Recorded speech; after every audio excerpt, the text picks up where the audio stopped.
Good evening, welcome to 7 PM live show.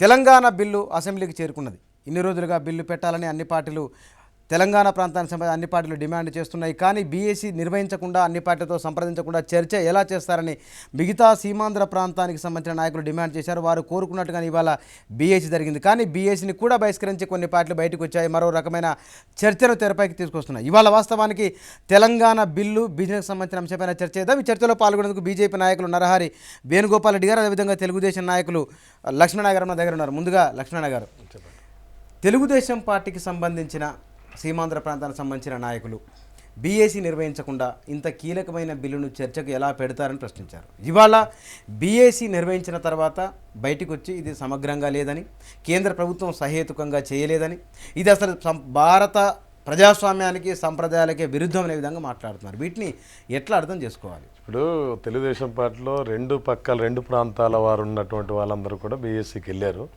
మేము యనమల రామకృష్ణతో అక్కడ కూడా మన వాళ్ళు విజయ్ గౌడ్ మాతో వెళ్ళారు. రేపటి నుంచి చర్చ పెట్టాలనేటువంటిది తెలంగాణ పరంగా ఉన్నటువంటి వాళ్ళం మేము వాదించడం కూడా జరిగింది. దానికి బీఎస్సీలో కూడా చర్చ జరిగింది. తర్వాత ఆంధ్ర ప్రాంతంలో ఉన్నటువంటి వాళ్ళు ముఖ్యమంత్రి కావచ్చు, స్పీకర్ కావచ్చు, లేకపోతే అక్కడ చైర్మన్ కావచ్చు, ఇక్కడికి వచ్చారు అట్టున్నటువంటి లీడర్స్ కొంతమంది మాకు ఇది సమయంగా లేదు కాబట్టి కొద్ది రోజులు ఆఫ్ చేయమని, తర్వాత ఇప్పుడు ఉన్నటువంటి సెషన్ నడిచి తర్వాత స్పెషల్గా మళ్ళీ తీసుకొని ఒక వారం పోయినాకనో 10 రోజులు పోయినాకనో మాకు ఈ రోజు వరకు కూడా వాళ్ళు ఏదైతే గ్రూప్ ఆఫ్ మినిస్టర్ తయారు చేసినటువంటి బిల్ ఇంతవరకు సభ్యులకి అందలేదు కాబట్టి అది చర్చించే అవకాశం ఏమని వాళ్ళు అడిగారు. ఎందుకంటే తెలుగుదేశం పార్టీ రాష్ట్రంలో రెండు పక్కలు కూడా అధికారం ఉన్నటువంటి 30 సంవత్సరాలు రాజకీయాలు ఉన్నటువంటి పార్టీ. రెండు ప్రాంతంలో కూడా సమస్య ఉంది. అది మా నాయకుడికి కూడా ఇబ్బంది ఉన్నటువంటి ప్రశ్న ఉన్నది. ఆ ప్రాంత ప్రజలు అక్కడ కోరుకుంటారు, ఈ ప్రాంత ప్రజలు సెంటిమెంట్ కోసం మేము ఖచ్చితంగా మాట్లాడతాం. ఆ ప్రజల మనోభావాలు కూడా కొంచెం చేయాలి కాబట్టి అట్టయినటువంటి కొంతమంది మాట్లాడతారు దాన్ని. కానీ ఇట్లా అక్కడి ప్రాంత ప్రజలు ఇక్కడి ప్రాంత ప్రజలు అంటే నిజంగానే ప్రజలు అనుకున్నదేమో, కానీ పార్టీలకున్న ఎజెండాల కారణంగానే సమస్య మరింత జటిలమవుతుందనే ఒక అభిప్రాయం బలంగా ఉంది బయట. ఉండొచ్చు. నేను అనేది వ్యక్తుల మధ్యన కూడా అభిప్రాయం ఉందండి. ఇలా తెలుగుదేశం పార్టీ విభజన లేదు. తెలుగుదేశం పార్టీలో ఉన్నది, కాంగ్రెస్ పార్టీలో ఉన్నది, ఇంకా మిగతా ఉన్నటువంటి పార్టీలలో ఉన్నది. ఇప్పుడు వైకాపా ఉంది, వాళ్ళు ఒక ప్రాంతానికే ఉన్నారు కాబట్టి వాళ్ళ ప్రాంతంలో మాట్లాడుకుంటే ఈ పక్క వదిలేశారు.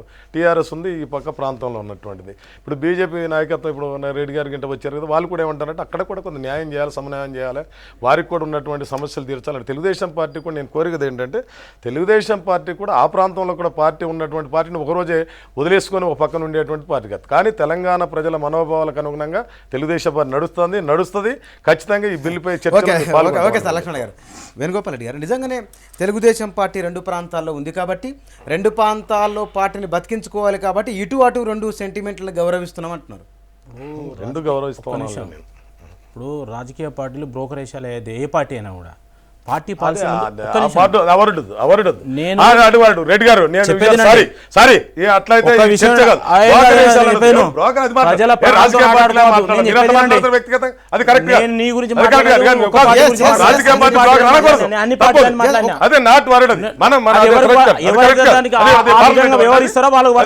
పార్లమెంట్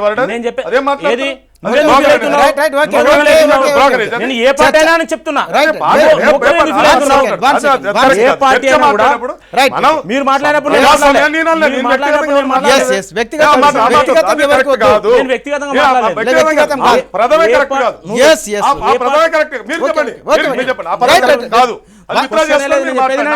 నన్ను చెప్పండి.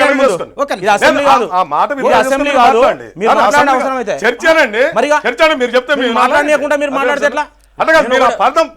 నేను చెప్పేది వినండి. ప్రజల ప్రాణాలతో ఆటాడుకోవద్దు. నేను ఆ ప్రధాని అయితే పదము సంగతి ఉండండి. ఒకటి నేను చెప్పేది వినండి. మేమేమంటామంటే పార్టీ పాలసీ అనేది స్పష్టంగా ఉండాలి. ఫస్ట్ ఆ ప్రాంత ప్రజలు అక్కడి పక్షాన మాట్లాడవచ్చు, ఆ ప్రాంత నాయకులు అక్కడి ప్రజల పక్షాన మాట్లాడవచ్చు, ఈ ప్రాంత ప్రజలు ఇక్కడి పక్షాన మాట్లాడవచ్చు. పార్టీల రెండు అభిప్రాయాలు అక్కడిక్కడ ఉండొచ్చు, కానీ ముందు పార్టీ పాలసీ స్పష్టంగా ఉండాలి. పార్టీ పాలసీ స్పష్టంగా లేకుండా, నాయకును అభిప్రాయం స్పష్టంగా లేకుండా అక్కడోళ్ళు ఇక్కడోళ్ళు వేరువేరుగా మాట్లాడుకొని ప్రజల యొక్క ప్రాణాలతో చెలగాటమాడుకొని ప్రజాస్వామ్యం కాదని చట్ట ప్రకారం పోతలేదని అంటే తెలంగాణ ప్రజలు ప్రజాస్వామ్యం దేశంలో లేరా? తెలంగాణ ప్రజలు శాంతియుతంగా ప్రజాస్వామ్య పద్ధతిలో ఇక్కడ ఉద్యమాలు చేయలేదా? మరి ఇవన్నీ చేసిన దానికి గౌరవం లేదా? తెలంగాణ ప్రజలు గత 13-14 సంవత్సరాల నుంచి ఉద్యమం చేస్తుంటే అడిగిన ప్రశ్నలకు ఒక్కదానికి ఈ పార్టీలు జవాబు చెప్పినాయి. పరిపాలించిన పార్టీలు, ప్రతిపక్ష పార్టీ కానీ అధికార పార్టీ కానీ. ఇవాళ బీఏసీ గురించి మాట్లాడుతున్నాం. బిజినెస్ అడ్వైజరీ కమిటీ అనేది అథెంటిక్ కాదు, అది సలహా మండలి మాత్రమే. ఆ సలహా మండలి ఏదైనా ఇస్తే అదే పాటించాలని స్పీకర్కు లేదు రాజ్యాంగంలో, ఆయన ఈ బైలాలో. కాబట్టి అది ఒక సలహా మాత్రమే. ఆ సలహా తీసుకున్న తర్వాత నా క్వశ్చన్ ఏంటంటే బీఏసీలో చర్చ ఉండాలి, బీఏసీ ద్వారా వెళ్ళాలని చెప్పిన పార్టీలు ఇవాళ వైసీపీ దాన్ని బహిష్కరించి బయటకు వచ్చింది. తెలుగుదేశం పార్టీ లోపల ఏం మాట్లాడింది అనేది గండ్ర వెంకటరమణారెడ్డి చాలా స్పష్టంగా చెప్పింది బయటకు వచ్చిన తర్వాత మీడియాతో మాట్లాడుతూ. కానీ బయట అంతర్గతంగా జరుగుతున్నది ఒకటి, బయటకు వచ్చి చెప్తున్నది ఒకటి. జనాన్ని ఇది కన్ఫ్యూజ్ చేయడమా కాదా? నిజంగా ఇట్లా ఎందుకు మాట్లాడాల్సి వస్తున్నది నా స్ట్రైట్ క్వశ్చన్. ఒక్క నిమిషం. నిన్న చర్చ స్టార్ట్ అయిన తర్వాత ఇవాళ బీఏసీలో పెట్టాడు అనడమే అప్రజాస్వామికం. వాళ్లకు బీఏసీలో చర్చ జరగడం ఇష్టం లేదు, అసెంబ్లీలో చర్చ జరగడం ఇష్టం లేదు. నిన్న బీఏసీలో చర్చ జరిగింది, దానికి హరీష్ రావు గారు స్పష్టంగా చెప్పిండు, చర్చ జరిగిందని చెప్పిండు. ఇవాళ వెంకటరమణారెడ్డి చెప్పిండు. అయితే బీఏసీ ఏదైతే advisory committee, business advisory committee ఉన్నదో అది చర్చ జరిగిన తర్వాత దాని స్పీకర్ ఫాలో కావచ్చు కాకపోవచ్చు. అందరు అభిప్రాయాలు చెప్తారు, ఒకే అభిప్రాయం చెప్పరు. చెప్పిన తర్వాత ఎజెండా ఏది అని నిర్ణయించే అధికారం స్పీకర్ది. స్పీకర్ నిన్ననే ఆల్రెడీ స్టార్ట్ చేసిండు. స్పీకర్ నిన్న ఎజెండాలో పెట్టేసిండు, ఆల్రెడీ చర్చ పెట్టిండు. చర్చ పెట్టిన తర్వాత మళ్ళీ నిన్నే బీఏసీలో వ్యతిరేకంగా మాట్లాడడం, ఇలా చర్చ పెట్టినాక మళ్ళీ బీఏసీని బహిష్కరించడం, అందులో వ్యతిరేకంగా మాట్లాడడం, వీళ్ళకి ఎక్కడ చిత్తశుద్ధి ఉన్నట్టు? కాబట్టి ఒకవేళ డైరెక్ట్ ఇవాళ స్పీకరు నిన్న డైరెక్ట్ పోయిండని ఒక మాట మాట్లాడాడు, ఇవాళ మళ్ళీ బీఏసీ అంటే బీఏసీలో బహిష్కరిస్తారు, మళ్ళీ ఇవాళ మళ్ళీ చర్చ పెట్టద్దు అంటారు. రేపు పార్టీలకు ఎజెండా పెట్టి టైం బాండ్ ఫిక్స్ చేస్తామంటే అది కాదు, మొత్తం 43 రోజులు కొనసాగించాలంటారు. అంటే వీళ్ళ ఉద్దేశం ఏంటంటే తెలంగాణ రాష్ట్రం ఏర్పడద్దు, తెలంగాణ రాష్ట్రాన్ని ఎట్లయినా ఆపాలి అనేది. అసలు చట్ట ప్రకారం ఇక్కడ అభిప్రాయాలు మాత్రమే ఇక్కడ అభిప్రాయాలు మాత్రమే చెప్పాలి తప్ప ఇక్కడ ఏ మాత్రం తీర్మానాలు లేవు, ఏది లేవని తెలిసినా కూడా తొండి చేయడం కాకుండా అంతకన్నా మిక్కిలేం లేదు. ఇలాంటి వాళ్ళకి ఏం విలువ ఇవ్వాల్సి ఉంటుంది, ఏం మాట్లాడాల్సి ఉంటుంది? ఏం పార్టీలు అవి? మా పార్టీ ఇవాళ భారతీయ జనతా పార్టీ బీఏసీలో ఒకటే మాట మాట్లాడుతుంది, అసెంబ్లీలో ఒకటే మాట్లాడుతుంది. కానీ బయట ఒక మాట, లోపల ఒక మాట, బిల్లులు దించేయడం, అక్కడి పార్టీలో బిల్లులు దించేయడం, ఇక్కడి పార్టీలో ఒకటి మాట్లాడడం, ఇవన్నీ దందాలు చేయడం లేదు. అందుకే నేను ఏమంటున్నా అంటే ముఖ్యమంత్రి సీమాంధ్ర ప్రాంతానికి సంబంధించిన నాయకులతో, ఎమ్మెల్యేలు, ఇతర ప్రజాప్రతినిధులతో క్యాంపు కార్యాలయంలో సమావేశం. దీనికి సంబంధించిన మరిన్ని వివరాలు మా ప్రతినిధి శ్రీనివాస్ అందిస్తారు. శ్రీనివాస్, సమావేశానికి సంబంధించిన వివరాలు చెప్పండి.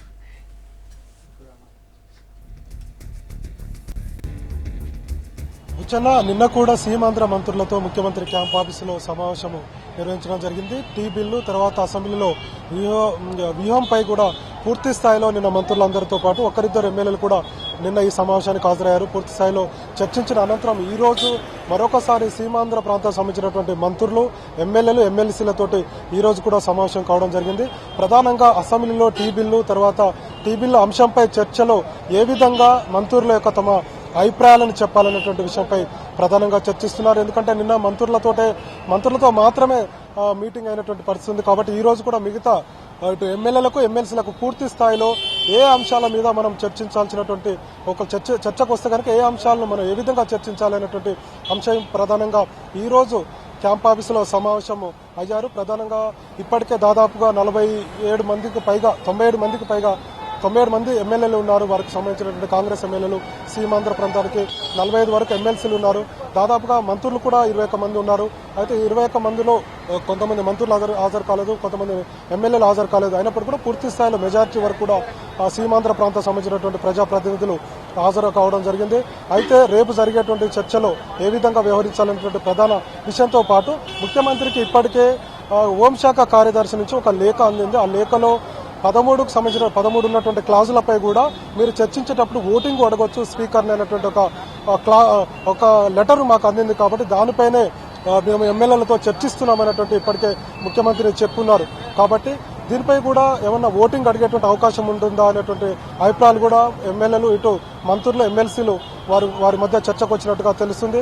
మరోవైపు ఇప్పటికే ఆర్టికల్ 3 ప్రకారమే రాష్ట్ర విభజన జరుగుతుందని ప్రణబ్ ముఖర్జీ చెప్పున్నారు. సో మొత్తంగా ముఖ్యమంత్రి యొక్క ఈరోజు జరిగేటువంటి సమావేశానికి ఒక క్లారిటీ లేకుండానే ఉందని చెప్పవచ్చు. ఎందుకంటే గత కొన్ని రోజులుగా కూడా రాష్ట్ర విభజనకు సంబంధించి క్యాంప్ ఆఫీస్ కూడా పూర్తి స్థాయిలో పార్టీ అంశాలకే అడ్డాగా మారిందని చెప్పవచ్చు. దీనికి సంబంధించి కూడా వివిధ అధికారులు, తర్వాత మంత్రులు అందరితో కూడా క్యాంప్ ఆఫీస్ ఉంటుంది. కానీ పార్టీ సంబంధించినటువంటి సీమాంధ్ర ప్రాంతానికి సంబంధించినటువంటి ఒకే ఒక్క ఎజెండాగా ఈ రోజు ఈ సమావేశాలు కొనసాగుతున్నాయని చెప్పొచ్చు. ఇక రేపు అనుసరించాల్సినటువంటి అసెంబ్లీలో ఏ అంశాలపై చర్చించాలంటే ప్రధానంగా చర్చిస్తున్నారు మంత్రుల యొక్క సలహాలు తీసుకొని. ఎందుకంటే ఇప్పటికే మంత్రులు కూడా నిన్న చర్చించినటువంటి పరిస్థితి ఉంది. కాబట్టి రానున్నటువంటి రోజుల్లో 3 రోజుల పాటు అసెంబ్లీ సమావేశాలు జరుగుతాయి. 20 వరకు ఉంది. కాబట్టి ఖచ్చితంగా బిల్లును తమ ప్రజలు వ్యతిరేకిస్తున్నారనేటువంటి చెప్పే అంశంతో పాటు తమ యొక్క ప్రజల అక్కడ ఉన్నటువంటి సమస్యలను కూడా ఈ అసెంబ్లీ సమావేశాల్లో చర్చించాలనే ఒక అభిప్రాయానికి కానీ వస్తున్నారు. శ్రీనివాస్ ముఖ్యమంత్రి కిరణ్ కుమార్ రెడ్డి వరుసగా సాయంత్రాలు సమావేశాలు జరుగుతున్న ఈ సందర్భంలో బీఏసీ పైలో కూడా చర్చ జరిగింది. కాబట్టి ఈ సమావేశాలు తెలంగాణ బిల్లు పైన జరిగే చర్చకు సానుకూలంగా ఉండబోతున్నాయా, లేదంటే కనుక వేరే సంకేతాలు ఏమన్నా వచ్చే అవకాశం ఉందనుకోవచ్చా? అంటే ఇప్పటికే నిన్న కూడా మంత్రులు భేటీ అయినప్పుడు కూడా చర్చకు పూర్తి స్థాయిలో సహకరించాలి, అడ్డు తగలొద్దు అనేటువంటి ఒక అభిప్రాయానికి మంత్రులు వచ్చారు. ఎందుకంటే ఈ రోజు కూడా కొంతమంది ఎమ్మెల్యేలు కూడా చర్చకు సహకరించేది లేదు, ఖచ్చితంగా సమైక్య తీర్మానం చేయాలనేటువంటి పరిస్థితి కొంతమంది కాంగ్రెస్ సీమాంధ్ర ప్రాంత నేతలు వ్యక్తం చేసినటువంటి పరిస్థితి. కాబట్టి మరొకసారి చర్చను అడ్డు తగలకుండా పూర్తి స్థాయిలో చర్చకు సహకరిస్తూనే 13 నుంచి 16 అంశాల వరకు ఉన్నటువంటి అంశాలన్నిటి కూడా పూర్తి స్థాయిలో చర్చించాలి. మనము ఇప్పటికే రాష్ట్ర విభజనను వ్యతిరేకిస్తున్నాం అనేటువంటి ఒక అభిప్రాయం ప్రజల్లో, సీమాంధ్ర ప్రజల్లో కలగాలి. ఎందుకంటే ఇప్పటికే ముఖ్యమంత్రి అటెండ్ కాకపోవడం, పూర్తి స్థాయిలో అసెంబ్లీ కూడా జెట్ స్పీడ్తో కూడా చర్చకు వచ్చినటువంటి పరిస్థితి. వేగవంతంగా విభజన ప్రక్రియ మొదలైపోతుంది. కాబట్టి త్వరలోనే అసెంబ్లీలో కూడా ఒక తీర్మానం అయ్యి త్వరలోనే రాష్ట్రపతికి వెళ్ళబోతుంది. కాబట్టి ప్రజల్లో కొంత అసంతృప్తి ఉంది. కాబట్టి ఇప్పటికే నేతల మీద ఆ దిశగా ప్రయత్నాలు చేయడం, తమ వైపు ప్రజలు ఉన్నారనే ఒక సంకేతాన్ని ఇచ్చే దిశగా తమ వైపే ప్రజలు ఉన్నారు, మరో పార్టీ వైపు లేరు, మేమే పూర్తి స్థాయిలో రాష్ట్ర విభజనకు వ్యతిరేకంగా ప్రయత్నాలు చేస్తున్నారని చెప్పే ప్రయత్నాలు సీమాంధ్ర ప్రాంత సంబంధించినటువంటి కాంగ్రెస్ నేతలు చేస్తున్నారని చెప్పవచ్చు. దీనిలో భాగంగానే ఈ మీటింగ్లు అని చెప్పవచ్చు. దీనికి సంబంధించి కూడా ముఖ్యమంత్రి పూర్తిస్థాయి కసరత్తు చేయడం, చర్చకు సహకరించే దిశగా. అంటే ఇప్పటికైతే గత కొన్ని రోజులు కూడా పూర్తి స్థాయిలో చర్చకు వ్యతిరేకిస్తారు అని అనుకున్నాం నిన్నటి వరకు కూడా. కానీ నిన్న మంత్రుల సమావేశం కానీ ఇప్పుడు జరిగేటువంటి ఎమ్మెల్యేల సమావేశం కూడా పూర్తి స్థాయిలో చర్చకు సహకరించాలి. అదే క్రమంలో ప్రజల యొక్క సమస్యలను చెప్పే దిశగా ప్రయత్నాలు చేయాలి. ఎందుకంటే భవిష్యత్తులో దీనికి సంబంధించి కూడా పూర్తి స్థాయిలో అసెంబ్లీలో రికార్డ్ అయి ఉంటుంది. ఇప్పటికే ప్రణబ్ ముఖర్జీ కావచ్చు, మిగతా అంటే అధిష్టానం ఆ పార్టీకి సంబంధించిన కాంగ్రెస్ పార్టీకి సంబంధించినటువంటి నేతలు కూడా చెప్తున్నారు. కాబట్టి మీ ప్రాంత సమస్యలు ఏమైనా ఉంటే ఖచ్చితంగా మీరు చర్చించండి, దాన్ని మరొకసారి మేము పరిశీలిస్తామన్నటువంటి కాంగ్రెస్ హైకమాండ్ చెప్పింది. కాబట్టి ఆ దిశగానే ముఖ్యమంత్రి మిగతా నేతలు ప్రయత్నాలు చేస్తున్నారు. ఈ రోజు జరిగేటువంటి ఒకే ఒక అంశం ఏంటంటే, దీనికి సంబంధించినటువంటి ప్రధాన అంశం ఈ రోజు జరిగేటువంటి చర్చల అంశం ఏంటంటే, హోంశాఖ నుంచి ఒక లెటర్ ముఖ్యమంత్రికి వచ్చినట్టుగా మంత్రులు కానీ ఇటు ఎమ్మెల్యేలు కానీ చెప్పుకుంటున్నారు. కాబట్టి జరిగేటువంటి చర్చల్లో ప్రతి క్లాజ్ మీద ఒక్కొక్క అంశం మీద ఖచ్చితంగా ఓటింగ్ అడిగేటువంటి హక్కు మీకుంది. కాబట్టి మీరు ఆ దిశగా ప్రయత్నాలు చేసుకోవచ్చు అని చెప్పి హోంశాఖ కార్యదర్శి చెప్పినట్టుగా ముఖ్యమంత్రి కానీ మిగతా ముఖ్యమంత్రి యొక్క సన్నిహితులు ఉన్నటువంటి మంత్రులు కానీ చెప్తున్నటువంటి పరిస్థితి. దాని మీద ఎక్కువగా కసరత్తు జరుగుతున్నట్టు. Okay, thank you Srinivas. మొత్తానికైతే ముఖ్యమంత్రి సీమాంధ్ర ప్రాంత ప్రజాప్రతినిధులు జరుగుతున్న సమావేశం బహుశా బిల్లుపైన మరింత విస్తృతమైన చర్చ జరిగేందుకు అవకాశం ఉన్నట్టుగా మనకు తెలుస్తున్నది. చర్చ విషయానికి వస్తే కనుక చర్చలో పాల్గొందుకు టీఆర్ఎస్ నాయకులు శ్రవణ్ గారు, అదేవిధంగా సిపిఐ నాయకులు చంద్రశేఖరరావు గారు మనతో యాడ్ అయ్యారు. గుడ్ ఈవినింగ్ సార్ ఇద్దరికి. శ్రవణ్ గారు, అసెంబ్లీ కేంద్రంగా జరుగుతున్న చర్చ చూస్తే కనుక తెలంగాణ బిల్లుకు ముందు ఒకరోజు, బిల్లు తర్వాత ఒకరోజు, సరిగ్గా 48 గంటల వ్యవధిలో ప్రధానమైన పార్టీలకు సంబంధించిన టోన్ చేంజ్ అయినట్టు కనపడుతున్నది. బిల్లు విషయంలో బీఏసీ లేకుండా ఏ విధంగా చర్చ చేస్తారని ఒక ప్రశ్న, రెండవది అది అప్రజాస్వామికంగా ఉందని, సహేతుకంగా లేదని, కేంద్ర ప్రభుత్వానికి దీనిపైన క్లారిటీ లేదని ఒక ప్రధానమైన విమర్శ వస్తుంది. నిజంగానే కేంద్ర ప్రభుత్వానికి అంత స్పష్టత లేదని అనిపిస్తుంది మీకు కూడా? కేంద్రానికి చాలా స్పష్టత ఉంది. స్పష్టత లేనటువంటి వాళ్ళు ఎవరైనా ఉన్నారు అంటే, లేక స్పష్టత ఉండి స్పష్టత లేనట్టు నటించే వాళ్ళు ఎవరైనా ఉన్నారంటే వాళ్ళ ఆంధ్రప్రదేశ్లో ఉన్నటువంటి ఒక ప్రధాన రాజకీయ పార్టీలు మాత్రమే. కాబట్టి కేంద్రానికి స్పష్టత లేదు అని చెప్పని అనుకోవడానికి ఏమీ లేదు. I think as per the constitutional process everything is going well. కాకపోతే ఇక్కడ తొండి చేసి, ఇంతకుముందు సోదరులు చెప్పినట్టుగా తొండి చేసి మొండి చేసి బీఏసీలో చర్చ అవసరం లేదు అని చెప్పినప్పటికీ కూడా దాంట్లో చర్చ కావాలని చెప్పని పట్టుబట్టినటువంటి వాళ్ళు ఇవాళ బీఏసీలోనే మళ్ళీ హాజరు కాకపోవటం, లోపల పోయి ఒకటి మాట్లాడి బయటకు వచ్చి ఒకటి మాట్లాడటంలో స్పష్టత ఎవరికి ఉందనేటువంటిది మనకు ప్రజలకు కూడా అర్థమయ్యేటువంటి పరిస్థితి. కాబట్టి వాళ్ళకి స్పష్టత ఉందా స్పష్టత లేదా అనేటువంటిది నా దృష్టిలో అది irrelevant. People are very well aware. వాళ్ళకి ఏ స్పష్టత ఉన్నది కేవలం తెలంగాణ వ్యతిరేకవాదం మీద తొండి చేసి మొండి చేసి ఈ చర్చను ఇట్లనే అసెంబ్లీకి రాకుండానో లేకపోతే వచ్చిన చర్చను ఒక హేతుబద్ధంగా ముగియకుండా ఉండడమో ఒక రాద్ధాంతం చేయడం కోసం చేసే ప్రయత్నంగా స్పష్టంగా కనబడుతున్నది. కాబట్టి ఇవాళ ఉన్నటువంటి ఒక పరిస్థితుల్లో రేపు I think the full fledged debate రేపు స్టార్ట్ కాబోతా ఉంది. అట్లీస్ట్ ఇటువంటి ఒక ఫోరమ్స్ నుంచి ఒక అప్పీల్ మాత్రం తప్పనిసరిగా ఇవాళ రాద్ధాంతం చేస్తున్న యాగి చేస్తున్నటువంటి ఒక పార్టీలకు పెట్టవలసింది ఏంటంటే కనీసం రేపు అసెంబ్లీ తప్పనిసరిగా మీరు ఆంధ్ర ప్రజల హితం కోరైనా ఏం కావాలో అడిగితే బాగుంటుందని మాత్రం కోరాలి. సార్ క్యాంపు కార్యాలయం వద్ద మంత్రి కాసు కృష్ణారెడ్డి మీడియాతో మాట్లాడుతున్నారు. సార్ చూద్దాం. తెలిసి అవసరమైతే ఢిల్లీకి పూర్తిగా తెలియపరిచే రీతిలో మేము అందరం మరి సమిష్టిగా అన్ని రాజకీయ పక్షాలు నేను కోరేది దయవుంచి ఇప్పటికైనా సమిష్టిగా అందరం చేయి కలుపుదాం. రాజకీయాలు పక్కన పెడదాం. ఎన్నికలు రాజకీయాలు గెలుపులు ఓటముల తర్వాత అది ప్రజాస్వామ్యంలో ప్రభువులైన ప్రజలు నిర్ణయిస్తారు. కానీ వాళ్ళ ప్రజాస్వామ్యంలో ప్రభువులైన ప్రజలు నాయకులు లేకుండా సీమాంధ్రలో ఇంత ఉద్యమం లేస్తే మీరేం చేస్తున్నారని మనల్ని అడుగుతుంటే ప్రశ్నిస్తూ ఉంటే మనకు మనం అంతరాత్మక ప్రశ్న వేసుకుందాం. ఇప్పటికైనా చేయి కలుపుదాం, రాష్ట్రాన్ని సమైక్యంగుదాం. ఇదేదో సీమాంధ్ర కోసం కాదు, మొత్తం తెలుగు ప్రజల యొక్క భావి తరాల యొక్క భవిష్యత్తు కోసం, మన యొక్క ఆత్మగౌరవం కోసం దీన్ని ఏ విధంగానే సరే గట్టిగా సమిష్టిగా కృషి చేద్దాం. రాష్ట్రాన్ని సమైక్యంగా గతంలో కాసు కృష్ణారెడ్డి గారు గతంలో జరిగిన మీటింగ్ లోనే అన్నింటినీ కొంతమంది సీనియర్ లీడర్లు ఇలాంటి వారికి బాధ్యత కూడా అప్పగించారు.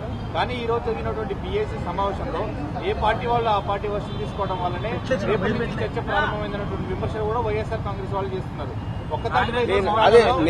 మంత్రులు విఫలమయ్యారా? నేను దయవుంచి పార్టీల పేరు ఎత్తదలుచుకోలేదు, కానీ అన్ని పార్టీలకు మళ్ళా విజ్ఞప్తి చేస్తున్నాను. ఇది సమయం కాదు. దయవుంచి ఒకరి మీద ఒకరు ఈ విధంగా మాట్లాడుకునే పద్ధతులు మానుకుని ఒకరికొకరు చేయి కలుపుకుని ఏ విధంగా ఈ సమస్యకు పరిష్కార మార్గాలు కనుక్కుని ఆఖరికి తెలంగాణలో ఉన్న ప్రాంతంలో ఉన్న వారు కూడా మన తెలుగు వారే, వారికి కూడా కొన్ని సమస్యలు ఉన్నాయి. ఆ సమస్యలను కూడా ఏ విధంగా తీసివేసి అందరం కలిసికట్టుగా ఉండేదానికి పెద్దపీట వేసేదానికి ప్రయత్నం చేయాలి. ఖచ్చితంగా వాళ్ళ మనోభావాలను కూడా మనం తెలుసుకోవాలి. తద్వారా అందరం కలిసి ఉండాలి.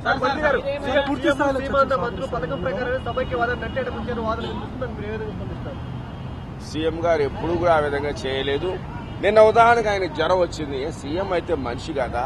జ్వరం రాదా? డాక్టర్లు చూడలేదా? మరి ఆయనకు జ్వరం వచ్చినప్పుడు రెస్ట్ కావాల్సిన అవసరం లేదా? దీన్ని తప్పుగా కొంతమంది ప్రచారం చేసి మరి దాన్ని ఏదో ఆయన కావాలని తప్పుకున్నట్టు చేస్తున్నారు. ఇది నిజం కాదు, మా అందరికీ తెలుసు. ఫైనాన్స్ మినిస్టర్ గారు వెళ్ళి చూసొచ్చారు, రెవెన్యూ మినిస్టర్ గారు వెళ్ళి చూసొచ్చారు, నేను పలకరించాను. ఆయన ఖచ్చితంగా మరి జ్వరం వచ్చింది, ఇబ్బంది వచ్చింది, రాలేని పరిస్థితి ఉన్నా కూడా ఇవాళ కూడా రాలేని పరిస్థితులు వచ్చినా కూడా ఆయన హౌస్కి రావడం జరిగింది. ఎందుకంటే ప్రజాస్వామ్యంలో ముఖ్యంగా ఆంధ్ర రాష్ట్రంలో ఒక దేవాలయం లాంటిది. ఢిల్లీలో ప్రపంచ రాష్ట్రం మొత్తానికి దేవాలయం పార్లమెంట్ అయితే ఆంధ్ర రాష్ట్ర ప్రజలకు దేవాలయం లాంటిది సామాజిక దేవాలయం అసెంబ్లీ. ఆ అసెంబ్లీలోనే ప్రజల మనోభావాలను తెలియపరిచేటటువంటి ప్రక్రియ అక్కడే ఉంది.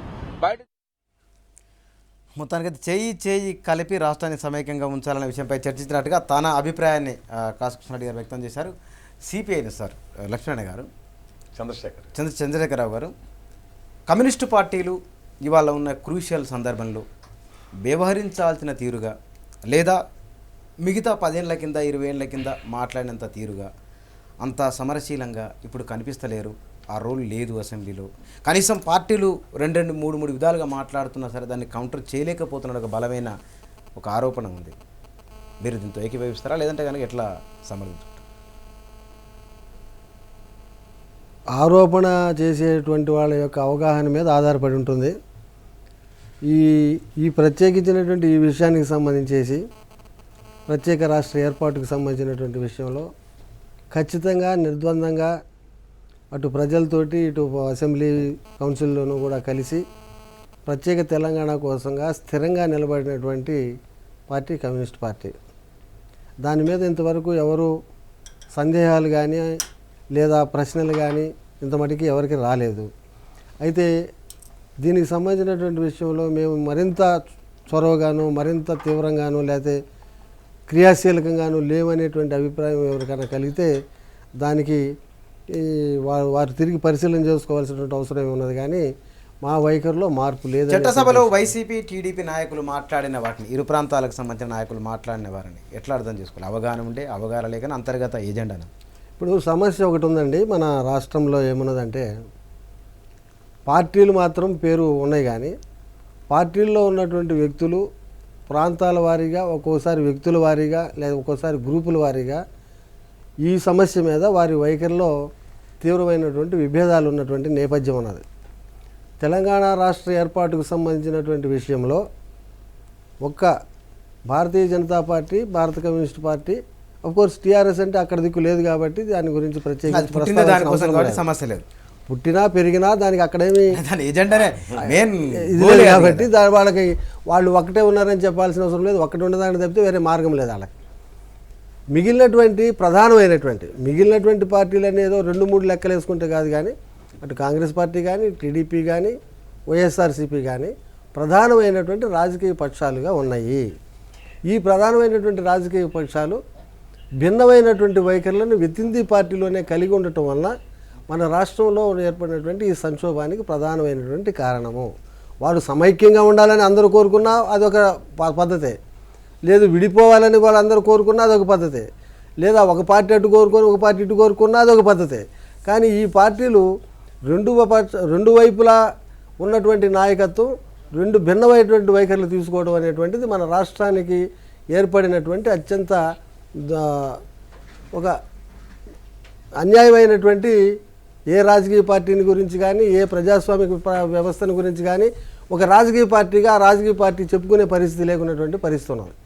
అది మన రాష్ట్రానికి పట్టినటువంటి ఒక పెద్ద నష్టకరమైనటువంటి పరిణామం అనేటువంటి విషయాన్ని మొదలుగు మనం అర్థం చేస్తాం. సార్ శ్రవణ్ గారు, తెలుగుదేశం పార్టీకి సంబంధించి ఐ వాంట్ వెరీ క్లారిటీ.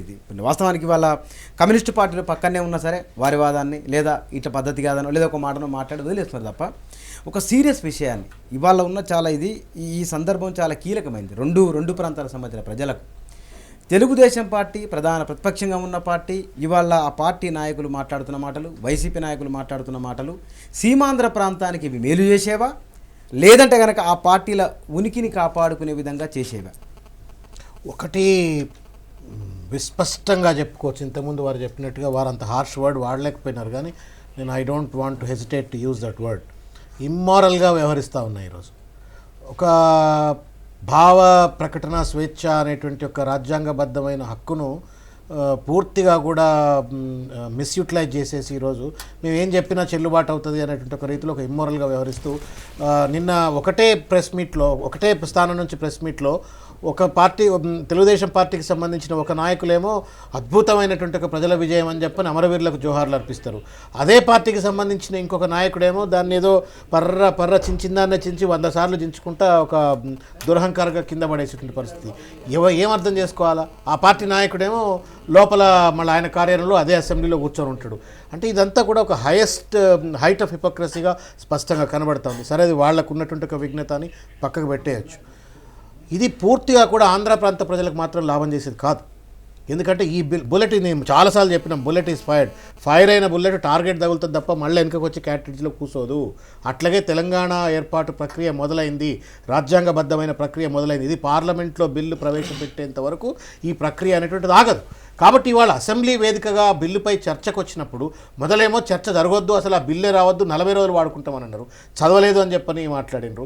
కనీసం ఇప్పుడన్నా వేదికగా చేసుకొని దాన్ని ఆంధ్ర ప్రజల యొక్క హితం దృష్టిలో పెట్టుకొని మాకు ఈ కష్టం ఉంది, మాకు ఈ నష్టం ఉంది, మాకు ఈ రకమైన వెసులుబాటు కావాలా, మాకు ఈ ప్యాకేజ్ కావాలా అని చెప్పని స్పష్టంగా అడిగేటువంటి ఒక పరిస్థితిలో, ఆ బాధ్యత తీసుకునే ఒక పరిస్థితిలో ఈరోజు అడగలేకపోతున్నారా? కావాలని అడగట్లేదా? భావదారిద్ర్యం అది.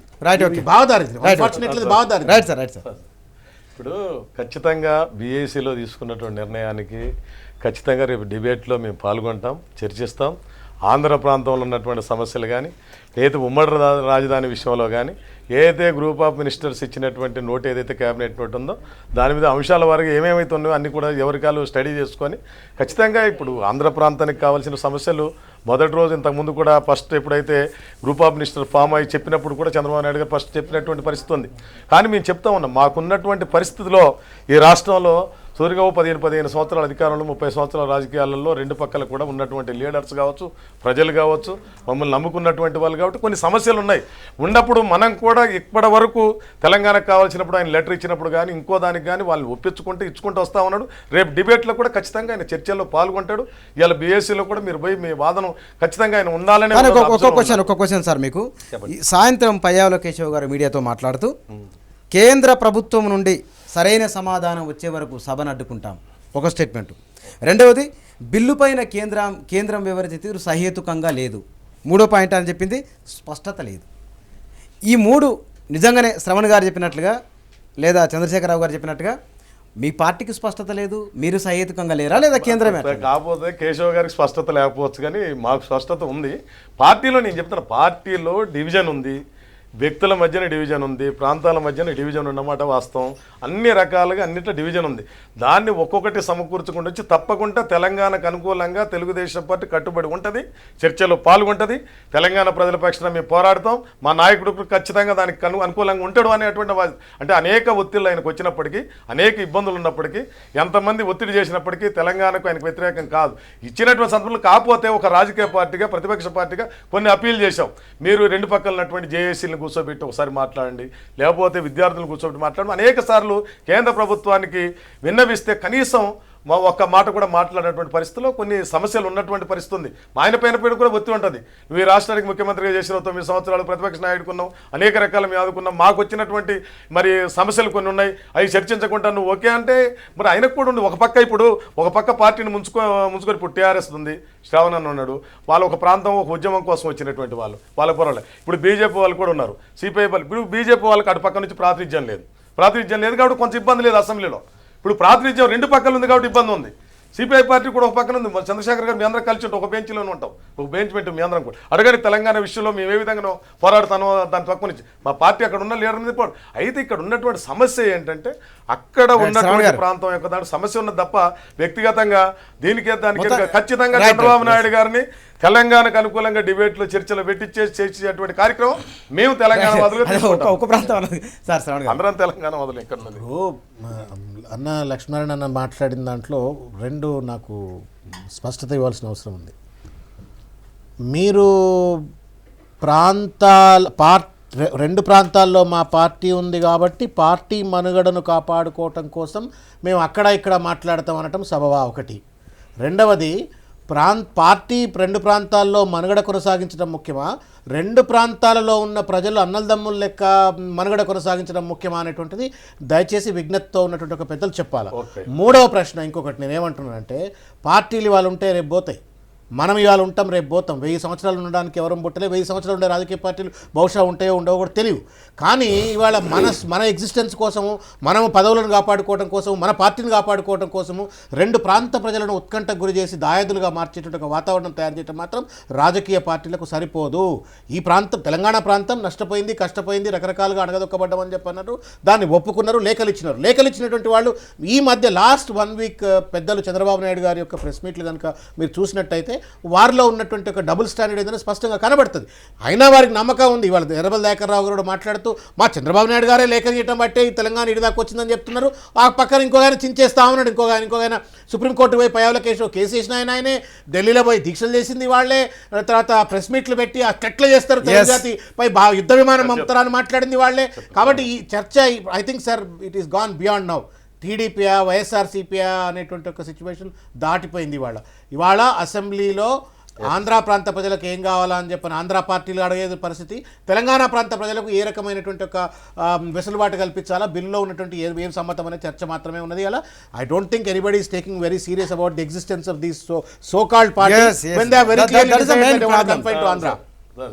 ఇప్పుడు రెండు పక్కల అన్నదమ్ముల్లాగా ఉంటూనే విడిపోతూనే కలిసి ఉండాలనేదే మాకున్నటువంటి దాంట్లో తేడా ఏం లేనటువంటిది. చంద్రబాబు నాయుడు వైఖరిలో ఇప్పుడు శ్రావణ్ గారు చెప్పినట్టు ఉన్న ఇబ్బంది కూడా నేను చెప్పా.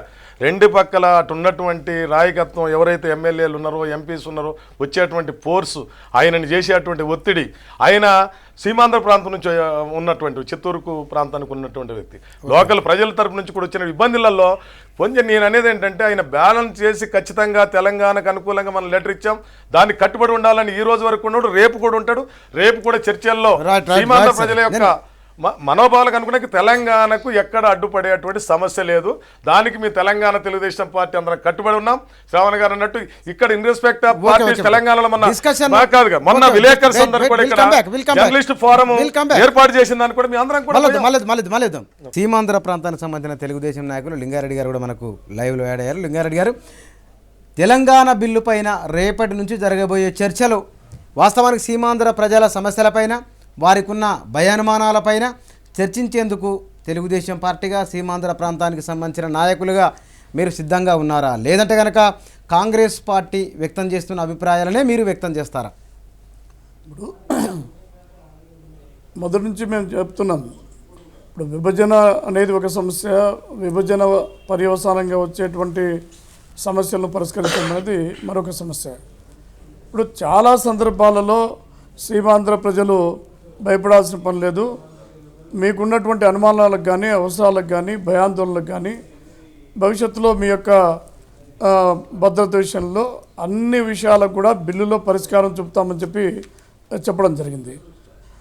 మరి ప్రధానమైనటువంటి సమస్య హైదరాబాద్ రాజధాని సమస్య, రెండోది నీటి పంపకాల గురించినటువంటి సమస్య, ఉద్యోగాలు కానీ ఇవన్నీ సమస్యలు ఉన్నాయి.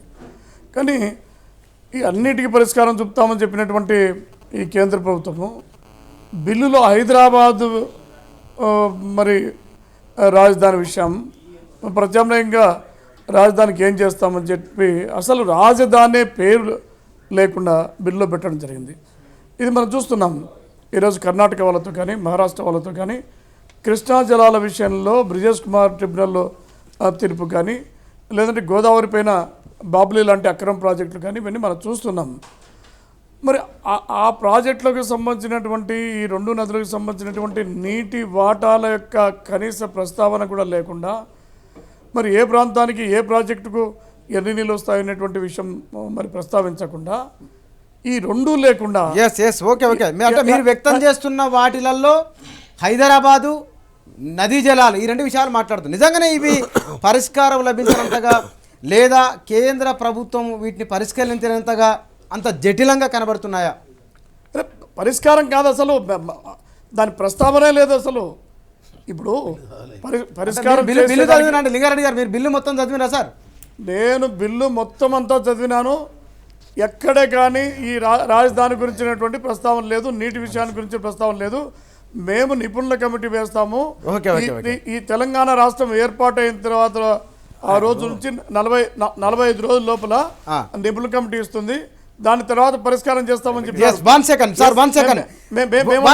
మీ పార్టీ నాయకుడు లక్ష్మణ గారు నిజంగానే మేము అడుగుతున్నాం. ఓకే సార్, 1 సెకండ్ బుచ్చన్న గారు ఒక విషయము, ఈ కమిటీ నివేదిక ఇచ్చిన తర్వాతనే ఆ నివేదికను పొందుపరిచి రాజధాని విషయంలో, నీటి వాటాల విషయంలో ఆ నిపుణుల కమిటీ నివేదికను పొందుపరిచి నిపుణుల కమిటీ ఈ విధంగా చెప్పింది. ఆ విషయాన్ని మేము బిల్లు పెడతామని పెట్టాలి. కానీ 10 ఏళ్ళకో 20 ఏళ్ళకో ముఖ్యమైన సమస్య నిజంగానే బిల్లులో రాజధాని అంశం కానీ నదీ జలాల అంశం లేనే లేదా? నదీ జలాలు ఉంది, ప్రత్యేక కమిటీ వేస్తామని చెప్పారు. అది లింగన్న కూడా చూసి ఉంటాడు, చూడకుంటే లేదు, పేపర్లో టీవీలో వచ్చింది, గ్రూప్ ఆఫ్ మినిస్టర్స్ దాంట్లో కూడా వచ్చారు. అక్కడ కమిటీని వేసి ఇరిగేషన్ సంబంధించినటువంటి నిపుణులతో వేసి కేంద్రంలో ఎవరైతే జలవనరుల మంత్రి ఉంటుందో ఆయన్ని పెట్టేసి ఇక్కడ 2 రాష్ట్రాల ముఖ్యమంత్రులను పెట్టి దాన్ని చర్చిస్తామని చెప్పారు. ముందే పెట్టారు. లింగన్న ఏమంటానంటే ఈ సమస్య ఈ ఏడాది కాదు, తెలుగుదేశం పార్టీ పరంగా నువ్వేనా నేనేనా మనందరం కోరుకునేది ఏంటంటే తెలంగాణ పరబ్రహ్మణులు. ఇప్పుడు హైదరాబాద్ విషయం వచ్చారికి ఏంటంటే ఉమ్మడి రాజధాని పెట్టారు, గవర్నర్కు పరిపాలన ఇచ్చారు అనేటువంటి సమస్య. ఉమ్మడి రాజధాని అనేది ఒక రాజ్యంలో ఉండొచ్చా, 2 ముఖ్యమంత్రులు అనేటి సమస్యలు కొన్ని ఉన్నమాట వాస్తవం. ఈ మన డిబేట్లో మేము అనేది కోరుకునేది ఏంటంటే తెలుగుదేశం పార్టీ కానీ తెలంగాణ ప్రాంతవాదికి కూడా డిబేట్లో మనం పాల్గొని, ఆంధ్ర ప్రాంతంలో ఉన్నటువంటి తెలుగుదేశం నాయకులు కానీ మిగతా వాళ్ళు కానీ మిగతా రాజకీయ పార్టీలు అందరూ కూడా పాల్గొని డిబేట్లో మీరు చూపించండి. మనకు హైదరాబాద్ గురించి మరి చూపించండి, నీటి జలవనరుల గురించి చూపించండి, లేకపోతే ఎలక్ట్రిసిటీ గురించి చూపించండి. ఇప్పుడు ఒకటి లక్ష్మణ్ గారు, ఇప్పుడు మీరు భయపడొద్దు, బిల్లులో పెడతామండ్రి. ఆ బిల్లులో లేవు. ఇప్పుడు బిల్లులో లేని విషయాలు డిబేట్లు ఎట్టు వస్తాయి, డిబేట్లో మరి లేని విషయాలు పార్లమెంట్ ఎట్టు వస్తాయి? నేను ఒకటి అడుగుతాను. ఇప్పుడు నిజంగా తెలంగాణ ఇవ్వాలా, ఆ తెలంగాణ ఇవ్వడానికి ఎటువంటి అడ్డంకులు ఉండకూడదు అనేటువంటి చిత్తశుద్ధి ఈ సోనియా గాంధీకి, కేంద్ర ప్రభుత్వానికి